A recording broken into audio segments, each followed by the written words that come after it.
Here is an interesting chess position. The question is, it's white to play. Is this position legal or illegal? Was all the rules followed in the game or not? So let's have a look at this. Here we can see that the king is on the h8 square. If it's white to play right now, it means the last move must have been black's move, and black king must have gone to the h8 square from the g8 square, right? Because h7 is covered, so he can't go to the h8 square from the h7 square. So he must have traveled from g8 to h8. But how is that possible? Isn't the bishop on e2 already attacking the entire diagonal? How in the first place will the king be on g8 under a check? Right? So that's what makes this very interesting. Is this position illegal, or is there something that makes it legal? There's one thing that can make it legal. Maybe the bishop did belonged on the a2 square, but there was some piece on this diagonal, somewhere along the diagonal, which was blocking the diagonal, which makes it possible for the black king to exist on the g8 square. But if there was a piece, where is it right now, right? It should be on the board, isn't it? Now there are two cases in which a particular piece can get disappeared. The first one is pawn promotion, when the pawn disappears and promotes into something else. That's one case where the piece gets replaced. Another one is capture.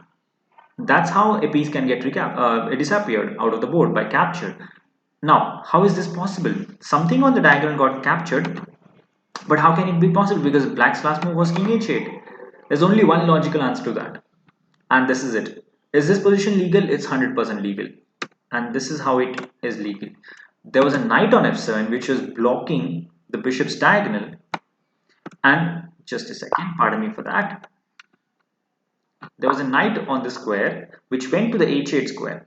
Now this allows him to capture, and that's how we have this position, right? So it is completely legal. Knight from f7 going to h8. That's the first thing of the position. Now the second thing is this winnable? In fact, it's a composition by Leonid Kubil, a very famous composer. It's white to play and win the game, and it's possible. Can we block the bishop's line again? Not really. So actually it's a stalemate threat, right? So you have to do something to avoid the stalemate. There's only one thing that can be done here. That's quite obvious. Bishop to g8, giving up the bishop. King captures. Now, what does the black king want? The black king wants to get closer to a pawn like this, capture it, and that is a draw. We have to stop him from doing that. How do we do it? We play the move knight c3, king f8. Now the king is very close to the pawn and can actually capture that, threaten to capture that. So we have to stop it. So now knight to d5, controlling the e7 square. This is very, very important. Now you can see the pawn covers the f7 square and the knight covers the e7 square, which means we have cut off his shortest path to the pawn, and that allows us to some time, because now the king has to go from the e8, d7, e6 square. That will take longer. Meanwhile, what we can do is advance Mr. White King. This gives us time to advance the king. King d7, and here's an awesome move. There's only one move that wins for white, and this is phenomenal. In fact, even weaker engines take some time to understand the move. If you want, you can pause the video. It's a phenomenal move. Move is knight to f6 check, offering the knight, saying to black, do you really want to capture? Because if he does, let's see what happens if he captures. Now we play the move g7. In fact, the pawn is unstoppable and it will simply promote, which means that the knight cannot be captured. So the king will obviously try to come closer, right? He's very close to getting close to the pawn, right? And this might be quite a potential draw for him in that case. There's one move that can be played. Now we play the move knight to h7, and this is awesome. Knight is making a barrier along with the pawn. So you can see the pawn covers this square, but knight also covers this and this squares, right? So there is an invisible barrier on this three squares. King has to take a long route to attack it. So king f5. Now we play the move knight f8. It's moving in a circle, which kind of defends the pawn and gives us a lot of time. Now that we have defended the pawn, the king has only one thing to do. He has to get closer to the knight in order to capture the pawn. So first he has to move the knight away. He has to go f6, e7. Waste two moves, which will give us extra time. So king f6, king c3, king e7, and here's the trick: knight h7. Again creating this beautiful barrier, and the king has to again waste time by going to e6 and then f5. So that is giving us a lot of time.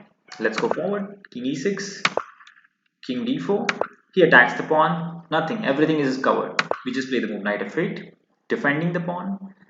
And now something like king f6, king e4. This is simply winning.